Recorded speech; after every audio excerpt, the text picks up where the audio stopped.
So hi, I am Benasin B. Mangulin, together with my partner Ate Jumaisa Pangaga. So we will be discussing about paraphilic disorder and the pedophilic disorder. So let's start.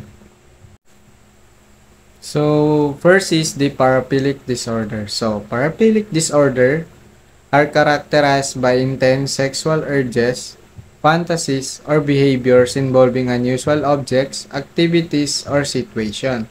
So these conditions are persistent and long-term. So with symptoms present for at least 6 months. So ang paraphilic disorder ay isang kondisyon kung saan ang isang tao ay may kakaibang sexual na interes o pagnanasa na maaaring makasama sa kanyang sarili o sa iba.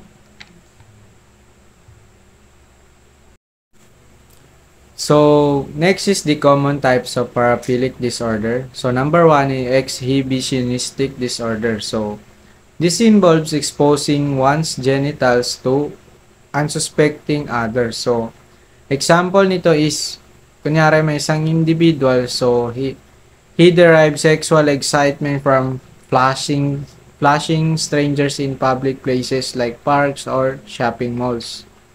Fetishistic disorder. So, this involves sexual arousal from non-living objects or specific non-genital body parts.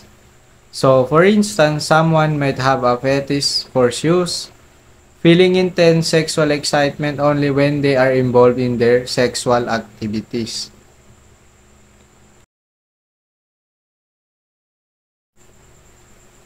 So, number 3, rotoristic disorder. Characterized by sexual arousal from touching or rubbing against a non-consenting person. So, ang example nito is someone who seek crowded places like subways to rub against others without their consent. So, ang clear naman nung definition, di ba? So number 4, sexual masochism disorder. This involves deriving sexual pleasure from being humiliated or made to suffer. So, example nito is a person who enjoys being tied up, spanked, or verbally humiliated during the sexual intercourse. Yun po yung best example nito. So, number 5, sexual sadism disorder. It involves deriving pleasure from inflicting humiliation or suffering on others. For instance, an individual might enjoy physically hurting their partners or humiliating them during sexual activities. So, number 6, the transvestic disorder. This involves sexual arousal from cross-dressing. So, an example of this is a man who becomes sexually aroused by wearing women's clothing. So, number 7, voyeuristic disorder. Characterized by sexual arousal from observing unsuspecting individuals who are naked, disrobing, or engaged in sexual activities. So, example nito is someone might spy on neighbors through a window to watch them undress without their knowledge. So, impact on relationships and mental health. Paraphilic behaviors can disrupt long-term bonding with sexual partners. So, for example, someone with a fetishistic disorder might struggle to maintain a relationship if their partner cannot accept or fulfill their specific sexual needs. So, many individuals do not perceive their behavior or distressing except due to social reaction or the societal reaction. So, however, some may experience significant shame, guilt, and depression when they realize their behavior are socially unacceptable or harmful. So, next is the prevalence and diagnosis. So, this disorder tend to be underdiagnosed because of their clandestine nature. So, people with one paraphilia often engage in several different paraphilic behaviors during their lifetime. So, for example, someone might have both voyeuristic and fetishistic tendency. The market for paraphilic pornography and related items suggests that these disorders are more prevalent than clinical diagnosis.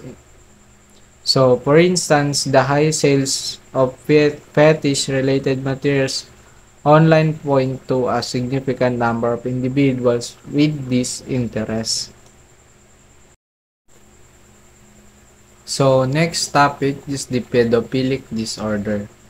Now, let's focus on the pedophilic disorder. Alam ko familiar to sa inyo kasi yung iba nga is tinatawag pang pedophile yung mga taong ito.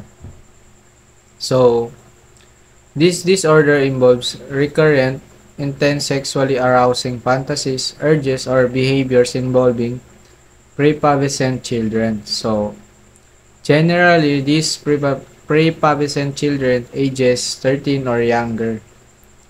So, the symptoms must be present for at least 6 months and the individual must be at least 16 years old and 5 years older than the child involved. So, the pedophilic disorder is ito na yung mga taong mahilig sila sa mga or kumbaga mas naaakit or mas may pagnanasa sila sa mga prepubescent children, kumbaga yung mga younger ones na mga tao like the ages 13, 16 ganyan. So the term pedophilia ironically derives from a Greek word meaning love of children. So yung mga pedophile na tao is yun nga, mahilig sila sa mga bata or mas younger sa kanilang age. Kumbaga mas attracted sila sa mga children. So next is the diagnostic criteria or the DSM-5. So for pedophilic disorder includes specifying whether the individual is attracted only to the children or also to adults. So, the attraction may be towards males, females, or both.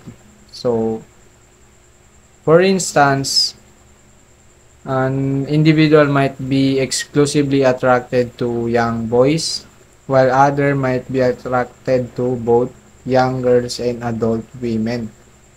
So, in some cases, the disorder may be limited to incest, where the individual is attracted only to their own family members. So, 'di ba?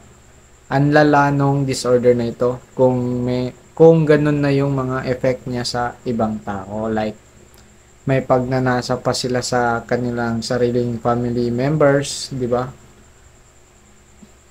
Then yung iba naman is attracted sila sa mas batang mga boys.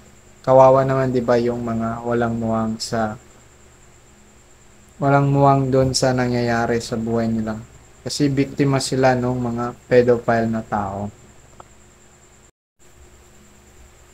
So, that's all my part. So, the case study will discussed by my partner, Ate Jumaisa Pangaga.